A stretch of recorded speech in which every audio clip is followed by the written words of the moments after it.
ভালো বলবো, এটা যদি ভালো লাগে পল্লবী,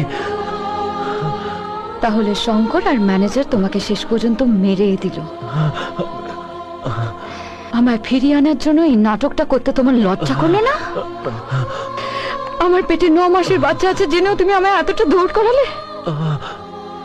বারবার তোমায় ফিরিয়ে দিতে দিতে একবার আমারও মনে হয়েছিল হয়তো সত্যি তুমি আমায় ভালোবাসো। আমার সাথে তুমি আমায় ভাবতে বাধ্য করেছিলে, তোমায় আবার ভালোবেসে ফেলেছিলাম। আর কতবার তুমি আমার ভালোবাসাকে নিয়ে খেলবে, আমার বিশ্বাসকে নিয়ে খেলবে।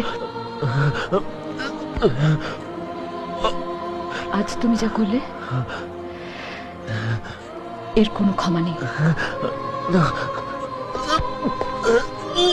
সারা জীবনের জন্য তোমার উপর আমার ভালোবাসা মুছে গেল, আর একবারও তোমার মুখে আমার নাম নিলে আমার বাচ্চার সঙ্গে আমি নিজেকে শেষ করে দেবো। পল্লবী, তোমায় বলে দিলাম।